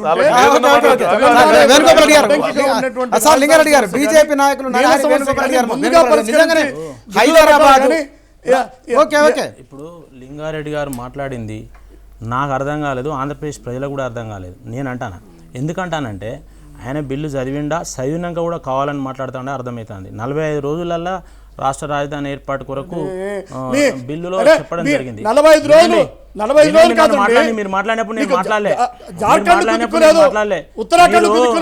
బిల్లును చదవకుండా వినండి, బిల్లును చదవకుండా బిల్లును తీసేసి కాల్ చేసి తొక్కేసి అక్కడొక మాట ఇక్కడొక మాట, రాష్ట్రం రాకపోతే మా వల్లనే చెప్పుకుంటారు మీరు, రాష్ట్రం వస్తే మేమని చెప్తారు. దుక్కి దున్ని మొత్తం కాపు కాసి అంత అది మొత్తం కోతకు వచ్చినప్పుడు దాన్ని పంట కోసుకొని పోదామనే స్థాయిలో తెలంగాణలో మాట్లాడుతూ టీడీపీ వాళ్ళు, అక్కడ వాళ్ళు కాకపోతే మాదే ఘనత అని వాళ్ళు చెప్పేందుకు మాట్లాడుతున్నారు. ఇదేమన్నా ఒక రాజకీయ పార్టీగా ఒక నాయకుడుగా అటోళ్ళు అటు ఇటోళ్ళు ఇటు మాట్లాడి ప్రజలను కన్ఫ్యూజ్ చేసి ఎందుకు మాట్లాడుతున్నారు? బిల్లు రాకముందు నుంచే మీరు యుద్ధం చేస్తున్నారు, తెలంగాణ రావద్దని మీ నాయకుడు, బిల్లు వచ్చిన తర్వాత కాల్ చేస్తున్నారు. ఇంకా దాంట్లో అది లేదు ఇది లేదు అని చెప్పి మీరు చెప్పే మాటల్లో ఒక్కదానికి కూడా సత్యం లేదు. ఇవాళ నదీ జలాల మీద స్పష్టంగా చెప్పి నదీ జలాల మీద ఒక అంశం ఉన్నది, సిటీ మహానగరం మీద హైదరాబాద్ మీద ఒక అంశం ఉన్నది. ఇవన్నీ తెలిసి చదివి కూడా మీరు అబద్ధాలు మాట్లాడుతుంటే 13 షెడ్యూల్ ఎవరు నువ్వు ఒక్క అంశం మీద ఇప్పుడు స్పష్టంగా చెప్పిన హైదరాబాద్ ఏం చేయాలో చెప్పు నువ్వు. అట్లా కాదండి, మీ చంద్రబాబు చెప్పను హైదరాబాద్లో ఏం చేయాలో చెప్పండి. మీరు హైదరాబాద్కు ఏం చేయాలో చెప్పు. నీ తెలుగుదేశం పార్టీ డిమాండ్ ఏంది? నీళ్ళ మీద నీ డిమాండ్ ఏంది స్పష్టంగా చెప్పు. నీళ్ళ మీద ఏమి లేదని ఒకటి చెప్పు డిమాండ్. అది నీళ్ళ మీద ఏం లేదు, నీ కృష్ణానది మీద ఏం కావాలి, నీకు హైదరాబాద్లో ఏం కావాలి, 1 by 1 ఇష్యూ వైజ్ ఏం కావాలో చెప్పు. అది చెప్పకుండా మీకు ఏమన్నంటే 2 ఏళ్ళు చూపించడం, సమన్యాయం అనడం, 2 పిల్లలు అనడం, లేకపోతే అది కాదు కదా. నువ్వు ఒక అంశం మీద ఇది కావాలి నాకు 1 by 1 ఇది కావాలని చెప్పి అదేమన్నా చెప్పిందా ఇప్పటివరకు మీరు? చెప్పండి మరి. నీకు తెలుసా చెప్పుండ్రి, నీకు తెలుసా చెప్పుండ్రి. బిల్లులో స్పష్టంగా చెప్పారు నీళ్ళ గురించి, నేను చెప్పాను అనికి మరి విను. రెండు దిక్కుల కూడా గోదావరి మీద తెలంగాణ ప్రాంతంలో కమిటీ చేస్తామన్నారు, కృష్ణా మీద అక్కడ కమిటీ చేస్తామని చెప్పిండ్రు. ఇంతకుముందు నిర్ధారించిన జలాలు వస్తాయని చెప్పిండ్రు. ఇప్పుడు వేణుగోపాల్ రెడ్డి గారు ఇదే మాట తెలంగాణ సమాజం అంతా కూడా మాట్లాడుతూ ఉంది. మనసులో మా లక్ష్మీనారాయణ మాట్లాడలేకపోయినా కానీ బయటకంటే బాగుండదు కాబట్టి ఆయన కూడా మనసు అదే ఉంటుంది. ఒక విషయం మా లింగారెడ్డి గారు advocate. The very term is called draft bill, అంటే ముసాయిదా బిల్లు మాత్రమే. ఇది డ్రాఫ్ట్ బిల్లు అంటే ఏంటి? ఆ బిల్లులో పొందపరిచినటువంటి అంశాల పట్ల విస్తృత స్థాయిలో చర్చ చేసుకున్న తర్వాత దాంట్లో ఉన్న లోతెంత పాతెంత ఉన్న ఏంది లేని ఏంది చూసిన తర్వాత ఏం పెడితే ఆ బిల్లు పూర్తి స్థాయిలో 2 ప్రాంత ప్రజలకు కూడా సహేతుకంగా ఉంటుందని చెప్పని చర్చ చేయడం కోసం పెద్ద పెద్ద దిగ్గన్న ధీరులు మునగాళ్ళంతా అసెంబ్లీలో ఉన్నారని చెప్పని ఈ అసెంబ్లీకి రెఫరెన్స్ కోసం పంపినరు. వీళ్ళు ఇచ్చినటువంటి ఒక సూచనలో సహేతుకత ఉన్నట్టయితే అది బిల్లో ఫైనల్గా పొందుపరచబడుతుంది. 2వ స్టేజ్ కూడా ఉన్నది ఇంకా కూడా పార్లమెంట్లో. ఇవాళ నామా నాగేశ్వరరావు గారు లాంటి ఒక గొప్ప నాయకుడు ఉన్నాడు కాబట్టి ఆయన కూడా అక్కడ పోయి కూడా మాట్లాడచ్చు. మళ్ళా రేపు పొద్దుగాల ఇది లేదు గది లేదు మేము ఆ రోజు అసెంబ్లీలో అవన్నీ అవన్నీ ఏం చెప్పకుండా ప్రజల్ని కన్ఫ్యూజ్ చేసి ఆ కన్ఫ్యూజన్ లో థ్రైవ్ కావాలనుకోవడం మాత్రం కన్ఫ్యూజన్ లో ఒక నిమిషం అండి. కన్ఫ్యూజన్ లో సీమాంధ్ర తెలుగుదేశం పార్టీ నాయకులు, సీమాంధ్ర కాంగ్రెస్ నాయకులు ఉన్నారా? లేదంటే కనుక ప్రజలను మరింత కన్ఫ్యూజ్ చేసే ప్రయత్నం చేస్తున్నారా? బుచ్చన్న గారు ఒక విషయం చెప్తాను. నీకు డ్రాఫ్ట్ బిల్లులోనే దానికి దిక్కు లేదంట అంటే ఎక్కడ పెడతామంటే ఎట్లా? నీకు ఎక్కడ పార్లమెంట్ లో లేకపోతే ఐక్యరాజ్య సమితిలో పెడతానంటే మీరు ముందు విభజనకు అనుకూలమా కాదా చెప్పున్నది. అది చెప్పినాక ఇంకోటి మాట్లాడుండ్రి. విభజనకు మీరు అనుకూలమా కాదా అది చెప్పుని ముందు, చెప్పినాక ఇంకోటి మాట్లాడుండ్రి. తర్వాత బిల్లులు ఏమున్నదో మాట్లాడుండ్రి. మీరు విభజనకు అనుకూలం చెప్పారు, వ్యతిరేకం చెప్పారు. అనుకూలం అని చెప్తారు, ఇక్కడ అనుకూలం అంటే ఆయన వ్యతిరేకం అంటాడు. చంద్రబాబు నాయుడు అవిశ్వాసం పెట్టిస్తాడు. నీ తెలంగాణ నువ్వు సంకలం పెట్టుకొని పోవాలా? ఏం పెట్టుకోవాలి? సీమాంధ్ర ప్రజలు నీళ్లు తెలంగాణ నీళ్లు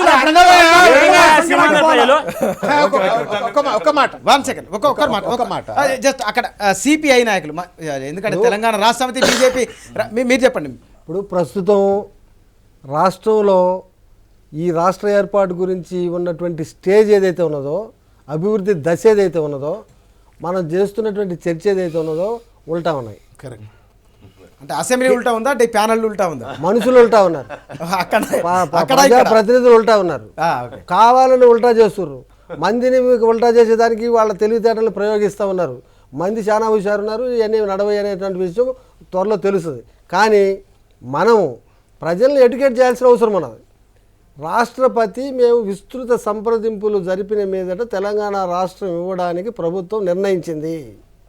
దీని మీదట విధి విధానాలను రూపొందించేదానికి, దీన్ని బలోపేతం చేసేదానికి 13 అంశాలతో కూడినటువంటి విషయాన్ని మీ యొక్క అసెంబ్లీ కౌన్సిల్లో చర్చించి దీని మీద సభ్యుల యొక్క అభిప్రాయాలని క్రోడీకరించి పంపండి, 23వ తారీఖు దానికి ఆఖరి డేట్ ఇచ్చినా అని చెప్పేసి కింద సంతకం పెట్టేసి ఇక్కడ పంపించడం జరిగింది. అంటే కేంద్రానికి క్లారిటీ ఉన్నట్లు ఆ మేరకు 100% క్లారిటీ అయిపోయింది. అది క్లారిటీ అయిపోయింది, క్లారిటీ అందరికీ అయిపోయింది, మందికి కూడా అయిపోయింది, సీమాంధ్ర ప్రాంతంలో ఉన్నటువంటి ప్రజలకు కూడా అయిపోయింది, అందరికి టీడీపీ నాయకులకి అయింది, వైఎస్ఆర్ కాంగ్రెస్ నాయకులకి అయింది, అందరికీ అయింది. వాళ్ళ తిప్పలేందేనంటే చివరి దాకా కొట్లాడినాము అని చెప్పేసుకొని అక్కడ ఏదన్నా చేపలు పట్టుకుందాం అనేటువంటి ప్రయత్నమే కానీ వేరే ప్రయత్నం ఏం కాదు. అది అందరికీ గుర్తే. నేను మనవి చేసేది ఏంటంటే చేపలు అయిపోయినాయి. నేను మనవి చేసేది ఏంటంటే ఇప్పుడు బిల్లుని ఆమోదిస్తున్నాము, రాష్ట్రపతి మేము ఆల్రెడీ డిసైడ్ చేసినాము, మీకు ఒపీనియన్ గురించి పంపించినాం అన్నాక అంటే మేము రాష్ట్రపతి గారు పెట్టేటువంటి ఈ ప్రతిపాదనని తిరస్కరిస్తున్నామన్నా చెప్పాలి, ఆమోదిస్తున్నామన్నా చెప్పాలి, ఇదిగో ఈ డెవలప్మెంట్ ప్రతిపాదనలు గిట్ట ఉంటే మేము ఆమోదిస్తామన్నా చెప్పాలి. ఏమీ కాకుండా ఇప్పుడు ఒక మాట చెప్పి అప్పుడు ఒక మాట చెప్పి అక్కడ ప్రాంతమైన ఒక మాట చెప్పి ఇక్కడ ప్రాంతమైన ఒక మాట చెప్పేసి పార్టీల్లో కన్సెన్సస్ అక్కడ కూడా పార్టీ బతకాలి, పార్టీల కన్సెన్సస్ అడగలేదు. రాష్ట్రపతి గారు కూడా ఏమడిగారు, ఏ రాజకీయ పార్టీలకు సంబంధించిన సభ్యులైనప్పటికీ కూడా వాళ్ళ యొక్క వ్యక్తిగతమైనటువంటి అభిప్రాయాల సేకరణ చేసి మాకు పంపించండి అని అడిగారు. కాబట్టి ప్రాంతాల వారిగా కానీ ఇప్పుడు నేను తెలంగాణ ప్రాంతంలో ఉన్నా, I'm very much for the water supply for the Rayalaseema, I will fight for it. అందరం ఫైట్ చేస్తాం.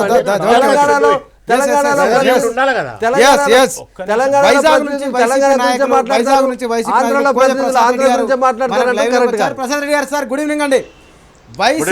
వైసీపీ ఇవాళ బీఏసీ సమావేశం నుంచి బహిష్కరించి బయటకు వచ్చింది. అంతకుముందు 3-4 నెలల ముందు మాట్లాడిన మాటలు, ఇటీవలి కాలంలో సమైక్యవాదాన్ని ఎత్తుకున్న తర్వాత మాట్లాడిన మాటలు ఇవి సీమాంధ్ర ప్రాంత ప్రజల ప్రయోజనాలకు ఇవి విఘాతం కలిగిస్తాయని ఒక బలమైన విమర్శ ఉంది. దీంతో మీరు ఏకీభవిస్తారా? సీమాంధ్ర ప్రజలకి ఎప్పుడైతే విఘాత కలుగుతుందనేది సమైక్యాంధ్ర ఎప్పుడైతే విడగొట్టారో ఆ రోజే సీమాంధ్ర ప్రజలకు విఘాత కలుగుతుందండి. ఈవేళ కొత్తగా విఘాత కలిగించే పరిస్థితి కాదు. ఎప్పుడైతే విభజన నిర్ణయం తీసుకున్నారో ఆ క్షణం నుంచే సీమాంధ్ర ప్రజలకి చాలా ద్రోహం చేసే పరిస్థితి ఉంది, చాలా తీవ్ర అన్యాయం చేసే పరిస్థితి ఉంది. ఎంత అన్యాయం అంటే, ఎంత ద్రోహం అంటే, సీమాంధ్ర ప్రజలు నీటి కోసం కొట్లాడుకునే పరిస్థితి, ఉద్యోగాల కోసం వెతుక్కునే పరిస్థితి, ఆఖరికి అన్ని రకాలుగా పరిష్కరించబడలేనటువంటి కార్యక్రమాలన్నీ కూడా అందుకనే సమైక్యాంధ్ర వైఎస్ఆర్ కాంగ్రెస్ పార్టీ సీమాంధ్ర ప్రజలకి న్యాయం జరగాలి అంటే మాత్రం ఖచ్చితంగా సమైక్యాంధ్ర కొనసాగాలన్నదే వైసీపీ నిర్ణయం, వైఎస్ఆర్ కాంగ్రెస్ పార్టీ నిర్ణయం తప్ప వేరొకటి కాదని. కానీ సార్ ఇప్పుడు ఈ సందర్భంలో రాష్ట్రపతి నుంచి బిల్లు వచ్చిన తర్వాత, బీఎస్సీలో చర్చ అయిపోయిన తర్వాత ఇప్పుడు సమైక్య తీర్మానం అనేది ఆచరణ సాధ్యమయ్యే విషయమేనా, లేదంటే కనుక సీమాంధ్ర ప్రాంతంలో పొలిటికల్ మైలేజ్ కోసం వేస్తున్న స్ట్రాటజీ ఇది? సార్ నేను ఒక ప్రశ్న అడుగుతాను. ఖచ్చితంగా అసెంబ్లీలో ఈ బిల్లుని ఓడించి తీరుతామని నమ్మకం విశ్వాసం మాకు ఉన్నాయండి. ఖచ్చితంగా సమైక్యాంధ్ర సాధన కోసం ఆఖరి క్షణం వరకు కూడా పోరాటం చేస్తాం, ఖచ్చితంగా సాధిస్తాం. ఇప్పటికీ సాధించడానికి గల అన్ని అవకాశాలు కూడా వైఎస్ఆర్ కాంగ్రెస్ పార్టీ దేశవ్యాప్తంగా ఒక చర్చ అయితే ఈవేళ తీసుకొచ్చింది. అన్ని రాజకీయ పార్టీలు కూడా ఆలోచించే స్థాయికి ఈవేళ విభజనకు అనుకూలంగా ఉన్నటువంటి బీజేపీ సైతం ఈ ప్రక్రియ ఆగితే బాగుండు, ఈ ప్రక్రియ రేపు పార్లమెంట్ రాకుంటే బాగుండదని ఆలోచన పడ్డాయంటే కారణం వైఎస్ఆర్ కాంగ్రెస్ పార్టీ అధినేత జగన్మోహన్ రెడ్డి గారు ఈ సమైక్యాంధ్ర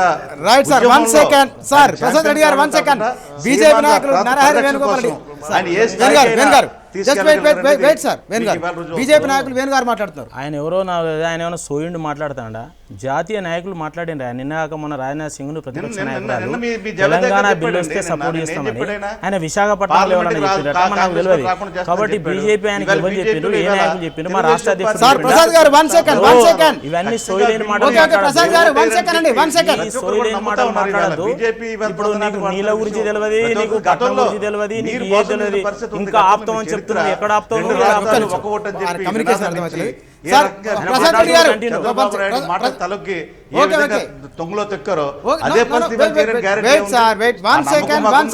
బీజేపీని ఆలోచింపజేసే దిశకి ఒక్క నిమిషం మీరు ఆగండి. ప్రసాద్ రెడ్డి గారు 1 సెకండ్ వెయిట్. బీజేపీ నాయకులు ఇక్కడ ఉన్నారు, వాళ్ళు మాట్లాడుతున్నారు, ఒకసారి వినండి. భారతీయ జనతా పార్టీ ఈ యొక్క రాజకీయ అవసరాల కొరకు, రాజకీయ గిమ్ముకుల కొరకు, లేకపోతే రాజకీయ వ్యభిచారం చేయదు. ఒక జాతీయ నాయకులు స్పష్టంగా ప్రతిపక్ష నాయకులు రాజ్యసభలో, లోకసభలో, జాతీయ అధ్యక్షులు, రాష్ట్ర అధ్యక్షులకు పేపర్కు రిటర్న్గా స్పష్టంగా మీ చెప్పింది. మనసు మారిందే లేదా అని డైరెక్ట్ అడుగుతున్నా. ఎందుకు మారదండి? ఆయన ఎవరండి మారదందుకు? ఎక్కడ చెప్పిన ఆయనకి ఎవరు అరే చెప్పారు? మారిందండి, ఎక్కడ చెప్పారు? ఆయన ఏం మాట్లాడుతున్నారు వాళ్ళు? మారింది. ఇవన్నీ మీ వాళ్ళు అధ్యక్షుడు మొత్తం కూడా అందుకే నేను చెప్తున్నా కదా, సుష్మా స్వరాజ్ సీమాంధ్రలో చెప్తా ఉంది. మీకు అధికారం అనేది ఒక వ్యాపారం మీకు అయిపోయింది. అధికారం వ్యాపారం అయిపోయి ఇష్టం ఉన్నట్టు నాలుక తాటమట్టలాగా ఉపయోగిస్తున్నారు. అసలు మీకు ఎవరు చెప్పిండ్రు, ఎక్కడ చెప్పిండ్రు? ఈ రోజు ఇక్కడ బిల్లు వచ్చిందంటే బీజేపీ లేకుండా రాలే. సిడబ్ల్యూసీ అనేది ఒక పార్టీ, కాంగ్రెస్ పార్టీ, అది చేసిన తీర్మానాన్ని ఇంకొక పార్టీ ఆమోదించిందంటే ఇక్కడ ప్రజల యొక్క ఆత్మగౌరవాన్ని ఎంత గౌరవించిందని అర్థం చేసుకోవాలి. ఇక్కడ చేసిన ఉద్యమాన్ని ఎంత గౌరవించిందని అక్కడున్న సీమాంధ్ర బీజేపీ నాయకులు కూడా అక్కడున్న సీమాంధ్ర బీజేపీ నాయకులు కూడా బిల్లు వచ్చిన తర్వాత మా ఉద్యమ సార్ ప్రసాద్ రెడ్డి గారు చెప్పండి. బుచ్చన్న గారు, లింగారెడ్డి గారు వస్తారు. 1 సెకండ్ సార్, వైసీపీ పేపర్ మీ దగ్గరికి వస్తాను. 1 సెకండ్ మీరు ఆగండి. సార్ ప్రసాద్ రెడ్డి గారు చెప్పండి. బీజేపీ నాయకులు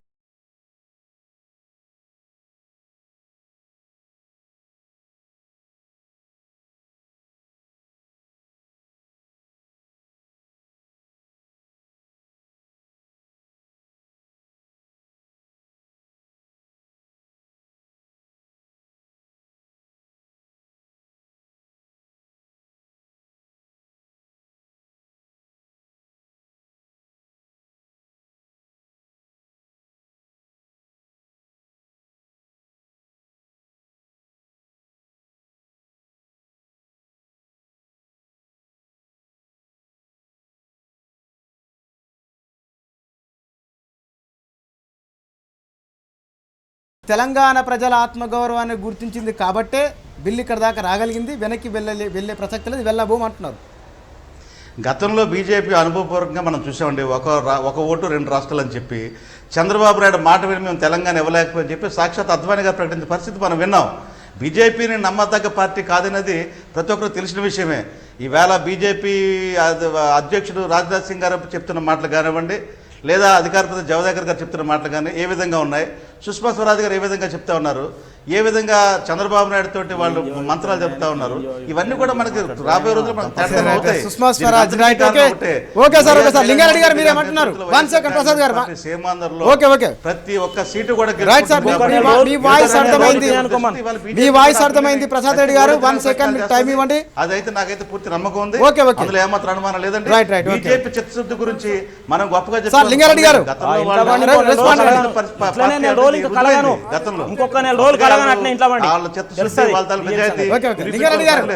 చాలా సార్లు ప్రసాద్ రెడ్డి గారు 1 సెకండ్ మోసం చేశారు. ఓకే మీరు ఆగండి. లింగారెడ్డి గారు మీరు చెప్తున్నారు, చెప్పండి. ప్రసాద్ రెడ్డి గారు ఒక నిమిషం.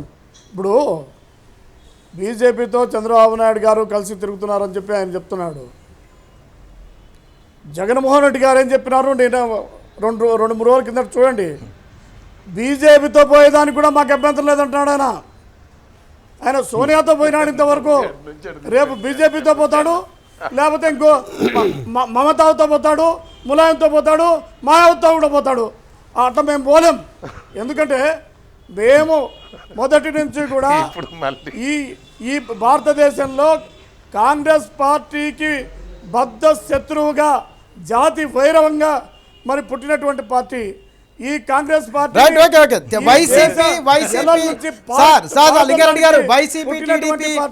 రాజకీయ వారసత్వాల గురించి కాదు, మన మీరు మాట్లాడితే అప్రెన్సెన్స్ మాట్లాడండి. మీ రాజకీయ వారసత్వాలు, రాజకీయ ఈక్వేషన్లు వద్దండి. రేపు తెలంగాణ బిల్లు పైన సీమాంధ్ర ప్రజల పక్షాన, లేదా మీరు అనుకుంటే కనుక ఇరు ప్రాంతాల ప్రజల పక్షాన ఒక ప్రజాప్రతినిధిగా మీరు ఏ వైఖరి తీసుకోబోతున్నారు? మేము రాజ్యాంగం ప్రకారం మేము ఆర్టికల్ 3 ప్రకారం మేము చేస్తామని చెప్పినారు. మీరు రాజ్యాంగం ప్రకారం చేస్తే మేము కూడా మద్దతు ఇవ్వాలన్నా లేదా చర్చలో పాల్గొనాలి లేదా అనేటువంటి విషయాన్ని ఆలోచన చేస్తాము. మీకు 371Dని ఖచ్చితంగా మీరు దాన్ని సవరించాలా? ట్రిబ్యునల్ తెలంగాణ ప్రాంతానికి కూడా ట్రిబ్యునల్ ఉంటుందో లేదో సవరణలో చెప్పాలా? జాయింట్ క్యాపిటల్ విషయంలో శాంతి భద్రత సమస్య, రాష్ట్ర సమస్యను కేంద్ర ప్రభుత్వానికి గవర్నర్కు అధికారం దాఖలు చేయాలంటే ఆర్టికల్ 258 ఏనన్నా అమలు చేయాలా? లేదు అరుణాచల్ ప్రదేశ్ ప్రకారం అయితే 371H అమలు చేయాలా? తర్వాత తెలంగాణ ప్రాంతానికి కొత్తగా కౌన్సిల్ రావాలంటే 269 ఆర్టికల్ సవరించాలా. మీకు ఈ రోజు స్పష్టంగా 295 మంది Yes. నామినేటెడ్ మెంబర్ తో సభ్యులు ఉన్నారు. ఒక్కరు శ్రవణ్ గారు ఒక విషయం, ఒక్కరు ఆంగ్లో ఇండియన్ నామినేట్ చేస్తున్నారు. ఇప్పుడు ఇద్దరిని చేస్తామంటున్నారు. ఆ సంఖ్య 296కు పెంచినారు. 296కు పెంచాలంటే దానికి రాజ్యాంగ సవరణ చేసి తీరాలా. ఈ రాజ్యాంగ సవరణలు హైదరాబాద్ విషయాన్ని అప్పుడు అంతవరకు ఖచ్చితంగా వ్యతిరేకిస్తాం. చంద్రబాబు నాయుడు గారు కిరణ్ కుమార్ రెడ్డి గారు ఇద్దరు ఒక దగ్గర ట్యూషన్ తీసుకుంటున్నట్టున్నారు ఈసార్లు చట్టాల మీద. వీళ్ళిద్దరు ఆయన ఏం ప్రొరోగ్ గురించి కిరణ్ కుమార్ రెడ్డి మాట్లాడగా చంద్రబాబు నాయుడు తెల్లారే తగునమ్మని ఆయన ప్రెస్ మీట్ పెట్టి అసెంబ్లీ ప్రొరోగ్ మీద మాట్లాడిండు. 371D మీద కిరణ్ కుమార్ రెడ్డి మాట్లాడగానే మళ్ళీ చంద్రబాబు నాయుడు మాట్లాడతారు. మొత్తం మా సోదరులంతా కూడా అదే మాట్లాడతారు. రాత్రిపూట ఇద్దరికి ఎవరో మంచి ట్యూషన్ మాస్టర్ దొరికినట్టున్నారు. ఇద్దరు కలిసి కూర్చొని ట్యూషన్ అటెండ్ అవుతున్నారు. కాకపోతే ఏంటంటే వాడు చెప్పేటోడు తప్పుడు లెక్కలు చెప్తా ఉన్నాడు. మీరు బొక్కబోర్లో పడతారు. Let me complete. మీ నాయకుడు ఊర్లో ఉంటే అయ్యా మా నాయుడు స్రవంతిలో మీ నాయకుడు ఉంటే మీ నాయకుడికి అర్థమవుతాయి. మీ నాయకుడు బ్యాంకాక్ లో ఉంటాడు ఉద్యమాలు చేసినప్పుడు. ఏ నాయకుడు ఎక్కడ ఉన్నాడు చెప్పమంటే నేను చెప్తా. సకల జిల్లా సభలు అయినప్పుడు చర్చ కాదు అది. ఇవాళ మీ వాదంలో ఉన్నటువంటి ఒక డొల్లతనం చెప్తా ఉన్నా. మీకు వినే ఓపిక ఉంటే వినండి. కనీసం ఆంధ్ర ప్రాంత ప్రజల హితం దృష్టిలో పెట్టుకొని ఒక పద్ధతిగా మాట్లాడితే రెండు ప్రాంత ప్రజలు శత్రువులుగా కాకుండా అన్నదమ్ములుగా విడిపోతారు. పనికిరాని మాటలన్నీ కూడా బేస్లెస్ ఆర్గ్యుమెంట్స్ అని పట్టుకొచ్చి మీరు 371D అని చెప్పని బిల్లు చదవకుంటేనే రాజధాని గురించి మాట్లాడుతూ ఉంటే ఏ ముఖం పెట్టుకొని మీకు సమాధానం చెప్పాలో అర్థం కావట్లా. 371D is not at all an obstacle. It is only a mental obstacle that for both Kiran Kumar Reddy and Chandrababu Naidu. ఇదే మాట మాట్లాడితే నువ్వు అడ్వకేట్ వల్ల చట్టం చదవకుండా మాట్లాడితే ఎట్లా నువ్వు? 371A లేదా, 371B లేదా, 371C లేదా, పంజాబ్కు లేకుండానా, హర్యానాకు లేకుండానా, లేకపోతే మహారాష్ట్ర గుజరాత్ ఏర్పరిచినప్పుడు 371 అడ్డంకి కాలేదా? ఎందుకు మాట్లాడతారు అట్లా పనికిరాని ఆర్గ్యుమెంట్లు? ఈ స్టేజ్ లో ఈ కన్ఫ్యూజన్ కు సరికాదు. అయినప్పటికీ కూడా ఒక విజ్ఞప్తి చేస్తా ఉన్నాం లింగన్న. నా పని కూడా నువ్వే చేస్తా లింగన్న వినండి. ఈ స్టేజ్ లోనైనా ఒక విజ్ఞప్తి చేస్తా ఉన్నాం మీకు. If at all you firmly believe చట్టం మీ సైడ్ లో ఉంటుంది అనుకుంటే మీరు అసెంబ్లీలో చెప్పండి అన్నమాట. 371D ఉండడం వల్ల ఈ రాష్ట్ర విభజన జరగదనేటువంటి ఒక మాట చెప్పండి. అది కేంద్రానికి పంపించే పరిస్థితి ఏర్పడుతుంది. కానీ దాన్ని ఏదో చేస్తాము అడ్డంగా అడ్డుకుంటాం అనే ప్రయత్నం చేస్తే మాత్రం హైదరాబాద్ లో సెక్యూరిటీ విషయంలో మాట్లాడుతున్నారు. ఏం హైదరాబాద్ సెక్యూరిటీ అండి బాబు? సెక్యూరిటీ వాళ్ళ నుంచి మాకు కావాలా? మొత్తం చుట్టుపట్ల భూములన్నీ కబ్జాలు పెట్టి మా వాళ్ళు ఇలా చిన్నవాడు 100 గజాల భూములను ఎవడు లక్కపోతాడో తెలవకుండా మాకు రక్షణ కావాలా? వాళ్ళ నుంచి వాళ్ళకి ఎవరు రక్షణ కావాలా? ఆయన ఒక్క హైదరాబాద్లోనే ఆంధ్రోలు ఉన్నారా? గుంటూరు పల్లెలు ఆంధ్రోలు లేరా? మొత్తం తెలంగాణ వ్యాప్తంలో ఉన్నటువంటి గుంటూరు ఆంధ్రోలు లేరా? చంద్రశేఖర్ గారు ఇప్పుడు బిల్లు మీద ఈ రోజు మధ్యాహ్నం సాయంత్రం వరకు కూడా రాకముందు ఇక్కడ హైదరాబాద్ భూముల్లో ఊపు చెత్త కూడా మొలిచేది కాదు.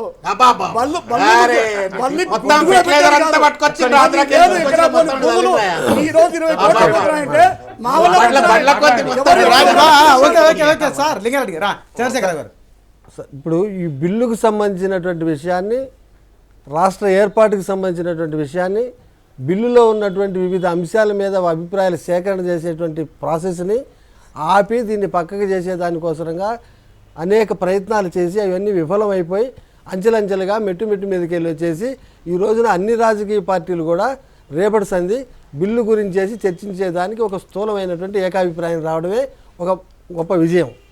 రెండో విషయం ఏంటంటే హైదరాబాదులో ఉండేటువంటి కొన్ని సమస్యలు కానీ, రాయలసీమలో ఉండే సమస్యలు కానీ, ఆంధ్ర ప్రాంతంలో ఉండే సమస్యలు కానీ డెఫినెట్గా సమస్యలు ఉన్నాయి. సమస్యలు ఏమి లేవు, అంతా మంచిగా ఉన్నదని ఎవరు అంటలేరు. సమస్యలు యునైటెడ్ ఆంధ్రప్రదేశ్ లో సపరేట్ అయ్యేటప్పుడు వాటన్నింటినీ మనం అందరం కలెక్టివ్ విజడం తో దాన్ని పరిష్కారం చేసుకోవాలి. ఒకటే మాట 371D అనే దాని మీద గ్రూప్ ఆఫ్ మినిస్టర్స్ ఆలోచించారు, న్యాయశాఖకు పంపించారు. బిల్లు వచ్చినాక తర్వాత రాష్ట్రపతి ఆలోచించాడు. రాష్ట్రపతి కూడా న్యాయశాఖ రిపోర్ట్ తీసుకున్నాడు. అంటే రాష్ట్రపతి 371D ఆలోచించకుండా బిల్లు పంపించాడు. రాష్ట్రపతి కంటే వీళ్ళు మేధావులా? గ్రూప్ ఆఫ్ మినిస్టర్స్ కంటే మేధావులా? రక్షణ గురించి మాట్లాడితే కిరణ్ కుమార్ రెడ్డి గారు చిత్తూరు జిల్లా, చంద్రబాబు నాయుడు గారు చిత్తూరు జిల్లా. అక్కడ పుత్తూరులో వచ్చి ఐఎస్ఐ తీవ్రవాదులు దాడులు చేసేదాకా అక్కడ ప్రజలకు తెలియదు. అడవులలో అక్కడ పోయి ఆఫీసర్లను దగ్గర నరికేసేదాకా కూడా రక్షణ లేదు. రక్షణ ఎవరికి కావాలంటే వీళ్ళు నేతృత్వం ఈవినింగ్ చర్చలో పాల్గొన్నందుకు వైజాగ్ నుంచి కొయ్య ప్రసాద్ రెడ్డి గారికి, అదేవిధంగా లింగారెడ్డి గారు, టీఆర్ఎస్ శ్రవణ్ కుమార్ గారు, చంద్రశేఖరరావు గారు, లక్ష్మీనారాయణ గారు, నరహరి వేణుగోపాల్ రెడ్డి గారు, మీ అందరికీ మరోసారి ధన్యవాదాలు. అంటే ఇది ఇవాళ చర్చ. రేపు మరో చర్చతో కలుద్దాం. నమస్కారం.